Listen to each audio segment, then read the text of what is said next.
El siguiente programa es para todas las edades. No contiene escenas de sexo o violencia. Clasificación familiar.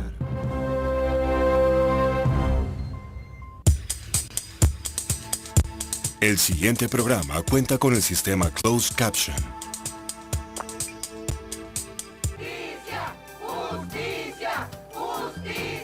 Pacientes y vecinos del barrio Las Cruces repudian el asesinato del médico Humberto Giraldo en su consultorio. Autoridades investigan las causas del crimen. El presidente Santos quiere una reforma tributaria en los que los ricos paguen más impuestos y los pobres menos. Contra opinión de sectores políticos y sociales, Gobierno Nacional radicó el proyecto de reforma de la justicia militar. 2 hombres que asaltaron a una vendedora de lotería en Fontibón fueron capturados y resultaron ser peligrosos delincuentes. Colombianos y colombianas por la paz siguen a la espera de confirmación de la guerrilla de las FARC del protocolo de liberación de soldados y policías. Crucial fecha del fútbol profesional para los equipos de Bogotá. Ya huele el festival de teatro que se tomará a Bogotá. La ciudad capital será un solo escenario en la fiesta de las 1000 caras.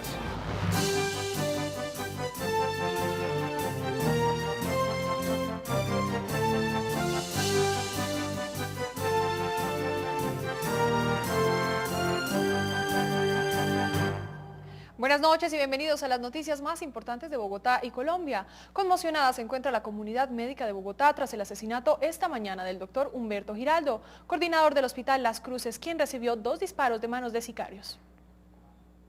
Testigos aseguran que desconocidos llegaron sobre las 7:20 de la mañana a el Hospital de Las Cruces en el centro de Bogotá, amenazaron al vigilante y luego se dirigieron al segundo piso donde quedaba la oficina del doctor Giraldo. Golpearon y tan pronto abrió, le propinaron 2 disparos en la cabeza. La patrulla se desplaza encontrando al médico herido por arma de fuego en la parte interna del mismo, en el segundo piso. Y los testigos manifiestan que habían sido menores de edad. Inmediato y agonizando fue trasladado al hospital de la Samaritana, donde minutos después falleció por la gravedad de sus heridas. Luego del llamado, la policía desplegó un operativo por la zona y logró individualizar a uno de los presuntos responsables. Ya tenemos uno de ellos identificado, estamos a puertas de ubicarlo con las unidades de policía judicial y de inteligencia y las unidades de vigilancia. El hecho generó conmoción dentro de los habitantes del barrio que eran atendidos por ese médico general de 54 años y oriundo de Honda, Tolima. Yo hace más o menos 1 mes y medio, 2 meses vine a una cita médica con él. Me parecía buen médico. Compañeros de ese profesional que llevaba 28 años trabajando por la comunidad de Las Cruces repudiaron su asesinato. ¡Justicia! ¡Justicia! ¡Justicia! Rechazamos de una manera enfática ese tipo de actos que cegaron la vida de nuestro compañero, porque de igual manera todos los días están quitando vidas en Bogotá y en el país. El secretario de Salud, Guillermo Jaramillo, se unió a esta voz de protesta y anunció que la próxima semana se adelantará un consejo de seguridad donde se tratará el tema. Que en un centro nosotros no vamos a recibir el respaldo de la comunidad y la comunidad no va a tener la fortaleza de respaldar el trabajo y la dedicación de los empleados que le prestan asistencia en salud. Esa comunidad no se merece tener un puesto de salud. Ese no es el primer caso de violencia que denuncia la comunidad médica de Bogotá. Aseguran que a diario son víctimas de amenazas y robos e incluso en varias ocasiones no pueden ejercer su labor a falta de garantías. Las exegias del médico tolimense se llevarán a cabo este sábado y su caso continúa bajo investigación. La ex senadora Piedad Córdoba reveló que avanza a firme el proceso de liberación de los 10 secuestrados que permanecen en cautiverio. Dijo que ya está listo el protocolo de seguridad, pero aún no ha recibido el visto bueno de las FARC. Tras una reunión del colectivo Colombianos y Colombianas por la Paz, la ex senadora Piedad Córdoba reveló que los militares estarían de regreso a casa antes del 3 de abril. Creemos que a finales del mes, lo que hemos venido diciendo, no estamos diciendo que sea en Semana Santa, sino que de pronto, por cualquier circunstancia, mire, está lloviendo, puede ocurrir cualquier cosa que de pronto haga que se vaya 1, 2 o 3 de abril, pero pensamos que a finales. Asimismo, desvirtuó que las liberaciones estén condicionadas a la visita a guerrilleros en las cárceles, visita que no se pudo cumplir ante la negativa del gobierno. Eso es un elemento que ya han puesto a caminar como para quien dice obstaculizar y poner en riesgo la condición ya de por sí bastante desventajosa de prisioneros y de presos políticos en las cárceles. Córdoba insistirá además en una reunión con el presidente Juan Manuel Santos. Nosotros seguiremos trabajando en la búsqueda de la salida política y negociada del conflicto. La ex senadora liberal reveló una carta al congresista estadounidense James McGovern, que respalda las gestiones adelantadas por Colombianos y Colombianas por la Paz. Además, ofrece su apoyo para materializar la intención de la guerrilla de renunciar al secuestro extorsivo. El presidente Juan Manuel Santos reveló que la nueva reforma tributaria pondrá a pagar más a los ricos del país. El anuncio lo hizo durante el lanzamiento del Centro de Información Social impulsado por el Gobierno Nacional, con el que busca disminuir la pobreza extrema en el país. El presidente Juan Manuel Santos anunció que la próxima reforma tributaria la apuntará al equilibrio, por lo que buscará que sean los ricos quienes paguen más impuestos. Tenemos un sistema tributario muy inequitativo, que fomenta el crecimiento de las desigualdades. Pagan menos los ricos que los pobres. Entonces eso lo vamos a invertir. Vamos a hacer una reforma tributaria donde paguen más los ricos que los pobres. El mandatario destacó el recaudo en impuestos del año pasado. La cifra superó los 86.6 billones de pesos. Pero necesitamos que esos recursos se distribuyan mucho mejor. Dijo que la meta es luchar por superar la pobreza extrema. La intención es pasar del 12 al 9% de colombianos en esta condición. Para este año tenemos una meta ambiciosa, sacar a 113.000 familias de la pobreza extrema y para el 2014, como ustedes nos han oído, esperamos que sean unas 350.000 familias.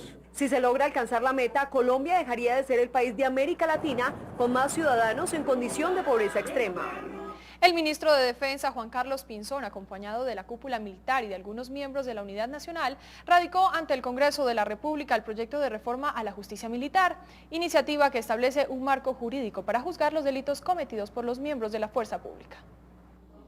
El jefe de la cartera de Defensa señaló que el acto legislativo fortalece el fuero militar y no representa impunidad. Es un acto legislativo que da una señal de respaldo y de compromiso a los miembros de la fuerza pública por parte del Gobierno Nacional. Es una herramienta, es un derecho en donde se clarifican las reglas de juego. La iniciativa define que los delitos de lesa humanidad no irán a la justicia penal militar. Así entonces, las ejecuciones extrajudiciales, el genocidio, el abuso sexual, la tortura, la desaparición forzada y el reclutamiento de menores los manejará la justicia ordinaria. Delitos que por su característica pues no corresponden al servicio de la fuerza pública. Se entiende que es una claridad para el combatiente y que por hacer su trabajo no es conveniente, no es prudente, no es justo que termine empapelado. La justicia penal militar tratará exclusivamente las infracciones de los uniformados al derecho internacional humanitario. Y se presenta un combate, las situaciones que allí se presenten dentro del desarrollo del derecho internacional humanitario serán en este acto legislativo consideradas por parte de la justicia penal militar. Además, la iniciativa crea un tribunal para garantizar el debido proceso a los militares y define que el Estado será el que financie y garantice la defensa de los miembros de la fuerza pública. Y no se hicieron esperar las reacciones de los sectores políticos tras la presentación del proyecto de reforma a la justicia militar. Mientras el partido de la U dice que la iniciativa será sometida a ajustes, el Partido Liberal reconoce las virtudes de la propuesta e insiste en reiterar el artículo sobre el fuero militar. El senador Juan Lozano, y jefe del partido de la U, insistió en que no se debe retirar el artículo del fuero militar del proyecto de la reforma a la justicia, pese a que hoy el gobierno nacional radicó el proyecto de reforma a la justicia penal militar. La discusión no es si retirar o no retirar, sino asegurar que el fuero quede bien. Para Lozano, el proyecto presentado hoy en el Congreso es insuficiente para garantizar el fortalecimiento del fuero militar. Advierte que la iniciativa requiere importantes ajustes. Para evitar que el acto legislativo quede con unos huecos que luego generen dudas frente a la eficacia del fuero militar. Por su parte, el Partido Liberal reconoce las virtudes de la iniciativa y considera que el polémico artículo del fuero militar debe ser retirado del cuerpo de la reforma a la justicia. Si hoy por hoy estamos en ceros, el articulito de la reforma a la justicia es un 3 y esto es un 8. Y eso es más o menos lo que estamos, la manera más clara de explicar. Lo que se está haciendo acá es una solución integral. Lo cierto es que solo el partido de la U y el conservador están en contra de retirar el artículo. Las demás bancadas de la Unidad Nacional respaldan la intención del gobierno de retirar el fuero militar de la reforma a la justicia para destrabar la discusión. En la audiencia por corrupción contra el llamado cartel de contratación, el ex senador Iván Moreno Rojas se presentó con 3 abogados estadounidenses, quienes anunciaron que reclamarán protección para su defendido ante la justicia internacional. El juicio a Iván Moreno Rojas por el llamado carrusel de la contratación en Bogotá fue aplazado hasta el próximo martes 20 de marzo a las 4:30 de la tarde. Se alteró también el principio relativo al juez natural y se nombró jueces de discutible independencia e imparcialidad. El abogado de Moreno se refirió a la indiscutible afectación al debido proceso que busca obtener una sentencia condenatoria emitida por funcionarios que carecen de competencia legal.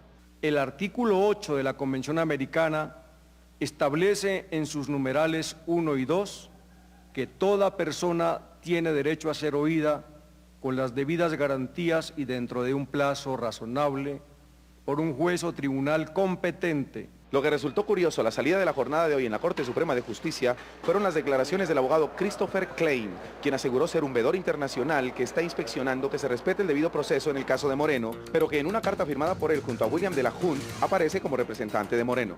Al preguntársele si él era un abogado contratado por Iván Moreno, terminó de dar las declaraciones y se retiró sin responder la pregunta. Yo soy abogado internacional que trato temas de derechos humanos principalmente en la OEA, con países de América Latina. Doctor, ¿es un abogado independiente o viene oficialmente de la OEA? Pues para entender un poco. No, no soy de la OEA, soy independiente. Doctor, ay, perdona. ¿Usted lo contrató el senador Iván Moreno? Aquí. Oh, ¿tenemos que ir? Perdón. Después de 17 años es llamado a juicio el presunto responsable de la desaparición de 5 niñas en la localidad de Suba, al norte de Bogotá. Luego de 17 años en la que desaparecieron estas 5 niñas que tenían 13, 14 y 15 años, se llevó a un juicio oral contra Luis Fernando Malagón, quien es el principal sospechoso de la desaparición y abuso sexual contra Andrea García, Nini Joana Moncada, Julie Giseina Chacón, María Yolanda Perdomo y Joana Hernández. Yo solo quiero que se sepa la verdad. Si es culpable, que nos diga dónde está mi hija. Si es inocente, pues que me la sigan buscando. Los hechos ocurrieron entre los meses de octubre y noviembre y diciembre de 1995 en la localidad de Suba, cuando según las madres de las víctimas, Malagón raptó a las menores. A mí solo me consta que la mandé a llevar a los niños al jardín, dejó a los niños en el jardín, de ahí no sé nada, absolutamente nada hasta el día de hoy de mi hija. Desapareció en la calle 125. Muy cerca de la casa la mandé a un supermercado y no regresó. A mí directamente no vi nada, no vi quién se la llevó. Solo los testimonios o comentarios que ha hecho las personas.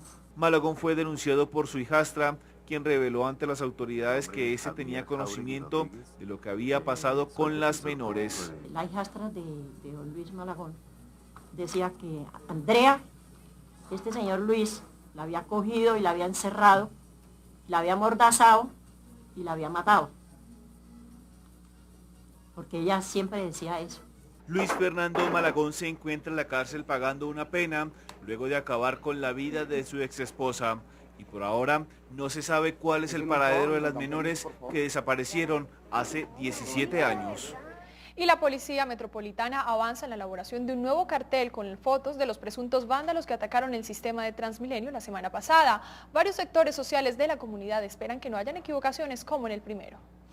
3.000 hombres del ESMAD y Cuerpo de Vigilancia de la Policía blindaron desde las 4 de la mañana la operación de Transmilenio en la ciudad. Lo estamos haciendo a través de nuestros grupos ESMAD móviles, en motocicleta, recorriendo los sectores de sector a sector, pues a fin de evitar que se presenten desmanes. Si esto se llegase a presentar, pues a actuar oportunamente. Grupos de usuarios habían llamado a este 16 de marzo el día del no Transmilenio, por lo que las autoridades buscaban prevenir hechos como los registrados hace una semana. Están efectuando los registros tanto a las personas, el mismo sitio de desplazamiento. La policía dispuso además de un grupo de inteligencia encubierto dentro de los buses articulados para identificar a los vándalos que son buscados en este cartel. 38 de ellos ya se han presentado a las autoridades. Nuestros analistas siguen revisando los videos con el fin de expedir un nuevo cartel, porque son bastantes los que participaron. La policía aseguró que ya se encuentra tras la pista de los agitadores y promotores de los desmanes contra el sistema el pasado 9 de marzo. La Policía Metropolitana de Bogotá capturó en las últimas horas a una banda dedicada a robar vehículos y casas en diferentes puntos de la ciudad. Al momento de la captura fueron retenidos 3 vehículos, armas y varios celulares.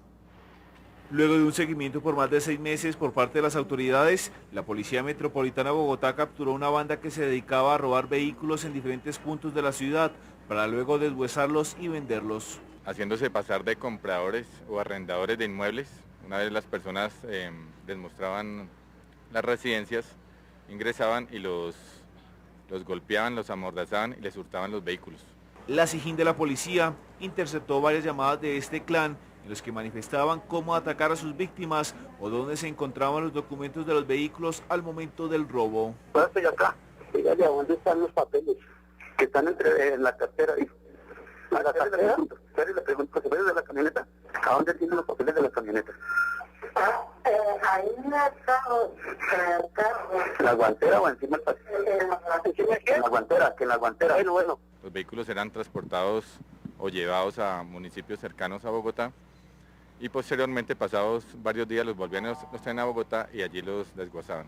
Las personas detenidas por las autoridades tenían antecedentes judiciales por los delitos de hurto, entre otros. Son 6 meses de investigación, bastantes vigilancias, bastantes controles técnicos y ellos delinquían en toda la ciudad de Bogotá.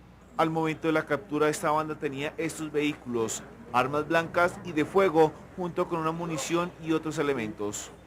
Agentes de la Policía Metropolitana de Bogotá capturaron en un sector de Fontibón, al occidente de la ciudad, a 2 hombres que habían robado a una vendedora de lotería. Al identificarlos, comprobaron que eran 2 peligrosos delincuentes solicitados por varios juzgados. Todo esperaba esta abuela vendedora de lotería del sector de Surtimax en la localidad de Fontibón, menos que esta mañana un hombre le robara los billetes de la suerte. Me dijo, ¿qué vende Olé? Yo juego Santander y Medellín.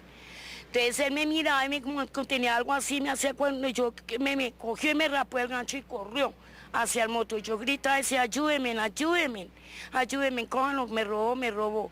Yo no sé quién no anotó las placas. Por fortuna, un vecino llamó a la policía y el ladrón fue detenido con un cómplice antes de que se subieran en una moto. En el momento de requisarlos, los agentes descubrieron que uno de los asaltantes tenía un brazalete en un tobillo. Se trataba de un delincuente que tenía varias entradas a la cárcel. Al comprobar la identidad del otro, la sorpresa fue mayor. Estaba solicitado por 4 fiscalías. Nos damos cuenta de que la persona que lleva el brazalete tiene un prontuario de 6 delitos, por el delito de hurto calificado, delito por cohecho, secuestro simple e inasistencia alimentaria, y el otro personaje tenía por hurto calificado. La abuela que había sido robada recuperó sus billetes de lotería.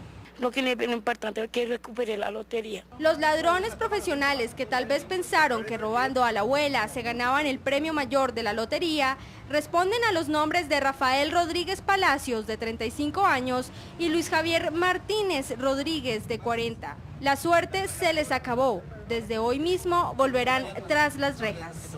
Fue asesinado en el municipio de Dos Quebradas, Risaralda, el periodista y exalcalde Argemiro Cárdenas Agudelo. Las autoridades investigan si se trató de un crimen relacionado con su profesión. El asesinato del periodista de radio y exalcalde de Dos Quebradas, Risaralda, Argemiro Cárdenas, generó opiniones sobre la profesión del periodismo y su ejercicio en un país como Colombia. Conocemos las circunstancias de que Argemiro Cárdenas fue llamado, le pusieron una cita para un centro comercial y salió hacia ese centro comercial, y en el centro comercial y en el camino hacia el centro comercial fue baleado y asesinado. Según el presidente de la FLIP, Ignacio Gómez, aunque los móviles del asesinato no se tienen claros, de todas maneras preocupa a este organismo que ese asesinato del periodista se haya presentado en esa zona de Risaralda. Tenemos también la información de que él tenía una labor ejecutiva dentro de Metro Radio, es decir, él no era exactamente un reportero, sino el dueño de la emisora que ejercía como su gerente. Gómez recordó que en muchas zonas del país todavía hay influencia de la parapolítica que está presionando a los periodistas y en algunos casos también asesinándolos. Hay antecedentes y actualidades de la parapolítica y que en ese mismo sentido pues son un motivo de preocupación para la FLIP, porque los parapolíticos están muy asociados a los crímenes, amenazas y otro tipo de ataques contra periodistas. El secretario de Salud de Bogotá, Guillermo Jaramillo, denunció que la firma interventora del Hospital San Juan de Dios vendió sin permiso parte de los terrenos donde funcionaba el Instituto Materno Infantil. La ley declaró estos predios como patrimonio de la nación, por lo que se estaría incurriendo en un delito. Según el secretario, se trata de la liquidadora de la Fundación San Juan de Dios, Ana Karenina Gauna, quien estaría vendiendo parte de los terrenos del Hospital Materno Infantil. Ella ha vendido partes de los predios de San Juan de Dios. Estos son terrenos y edificaciones que están en este ente protegidos por una ley y no se pueden disponer de ellos. En el año 2012 el gobierno declaró estos predios como patrimonio cultural, por lo que se estaría incurriendo en el delito de enajenación. El funcionario también afirma que las cuentas no son claras. Primero apareció con unas cuentas en público de 3 billones y ya ahora me dice que ya tiene el 90% realizado y que ya en el mes a más tardar en el mes de mayo ya está todo el mundo liquidado. La cifra no va a superar ni siquiera la 10ª parte de lo que ella proyectó y había dicho en público. Invitó a los entes de control a investigar a fondo a esta interventora. Creo que tiene un séquito muy grande de abogados y de guardaespaldas y tiene además transporte blindado, etcétera, etcétera. Entonces, la verdad es que sería muy bueno que pudiera la opinión pública saber exactamente qué se hace con los dineros. También exige que se reporte cuál es el destino de los 220 millones de pesos que la Secretaría de Salud paga mensualmente por el arriendo del materno infantil. Una campaña de vacunación para viajeros iniciará la Cruz Roja Colombiana. Lo hace al comenzar el puente festivo de San José, que inicia mañana y termina el lunes festivo. La Cruz Roja Colombiana Seccional Cundinamarca y Bogotá empezará una jornada de vacunación dirigida a las personas que piensan viajar en las vacaciones próximas. Lo que busca esta campaña es evitar que los viajeros corran riesgos en los lugares que visiten y que su tiempo de descanso no se convierta en una tragedia. La campaña que estamos trabajando para viajero es recordarle a las personas que cuando vamos a diferentes sitios al que estamos habituados a estar, vamos a tener diferentes factores de riesgo que es importante que los controlemos a través de la vacunación. Hablamos del agua, del medio ambiente, de los vectores, de la misma preparación de los alimentos en los sitios donde vamos a estar. La jornada de vacunación se desarrollará en varios puntos de la capital colombiana y está dirigida a niños y adultos quienes requieren prevenir infecciones durante el tiempo que duren fuera de la ciudad. No sabía que la Cruz Roja en este momento estaba haciendo esa campaña, pero me da gusto escuchar eso. De verdad que sí, y con gusto, si tengo que viajar, lo haría. Sabiendo, pues, puede uno venir con la familia y para mirar a ver cómo uno se puede vacunar acá. Vacunas contra la hepatitis A y B, influenza y sarampión, entre otras, que no están incluidas en el POS, serán aplicadas a quienes asistan a esta jornada. Vamos a una pausa y ya regresamos con más información. Enseguida regresamos con Capital Noticias, aquí en Canal Capital. Más ciudad, más canal.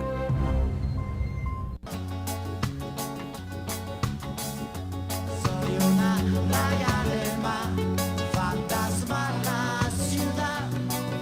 Bebeda va prohibida, dice la autoridad. Concierto de la Esperanza, Manu Chao. Todos, Plaza de Bolívar, martes 3 de abril. Invitan Canal Capital y la Alcaldía Mayor de Bogotá. Por una Bogotá más humana. Cada día, más y más personas llegan y salen de Colombia. Y nuestro deber es ejercer el control migratorio y prestar los servicios de extranjería. 34 puntos de control fronterizo. La más completa red de centros facilitadores de servicios migratorios. Una moderna plataforma tecnológica para la plena identificación de los viajeros y la validación de los documentos de viaje. Y un equipo de trabajo capacitado hace de Migración Colombia la entidad al servicio de los ciudadanos. Migración Colombia, Ministerio de Relaciones Exteriores. Usted está viendo Capital Noticias, aquí en Canal Capital. Más ciudad, más canal. Este es Capital Noticias. Gracias por continuar con nosotros. Se espera que por el terminal de transportes de Bogotá salgan de la ciudad cerca de 173.500 pasajeros durante el puente festivo de San José. En el terminal se encuentra nuestra periodista Adriana Carolina Escobar. Adriana, cuéntenos cómo está el lugar. Así es, muy buenas noches. Pues hoy han salido aproximadamente 30.000 pasajeros de acá de los terminales de Bogotá y se espera la salida de mañana aproximadamente otros 67.500. Me encuentro con Leonardo. Leonardo, buenas noches. Cuénteme algunas recomendaciones para los que se esperan salir de Bogotá. Ariana, bueno, muy importante este segundo puente festivo del año, que son cerca de 173.500 pasajeros los que esperamos despachar en cerca de 15.000 vehículos. La recomendación importante es decirle al usuario que siempre acude a las terminales de transporte por comodidad, seguridad, servicio, que no vaya a ser pasajero de rutas ilegales o piratas, y mucho menos vaya a tomar el vehículo en las vías de la ciudad. Asimismo, cuando llegue a las terminales, compre el tiquete directamente en las taquillas de la terminal, no acepte la ayuda de intermediarios. Si debe llevar grandes volúmenes de equipaje, usar los servicios de encomienda, evitar traer mascotas y si debe hacerlo, traerlas en su respectivo portamascotas o guacal. Evitar recibir bebidas, alimentos de personas extrañas y ante cualquier queja en la apreciación de los servicios nos la dan a conocer en los puntos de información de las terminales o en el numeral 767 de la Policía de Tránsito y Transporte de forma gratuita desde su celular. Bueno, ¿cuáles son los destinos más requeridos por los pasajeros? Para ese puente festivo, trayectos cortos, en el caso del corredor sur, Fusagasugá, Melgar, Girardot, ciudades intermedias como Ibagué y Cali.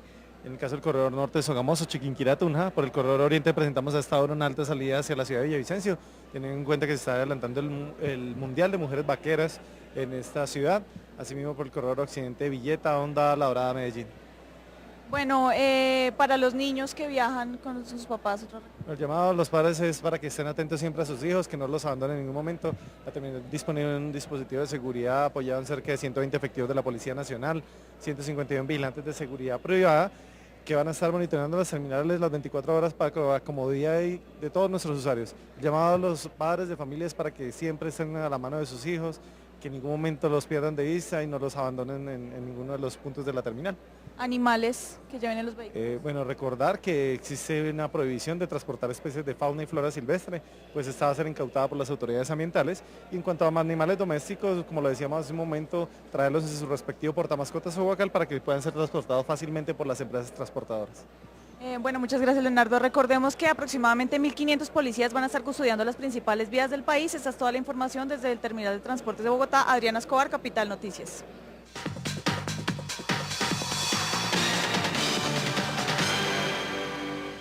Ocho y 26, bienvenidos señoras, señores. Esta es la información deportiva en Capital Noticias.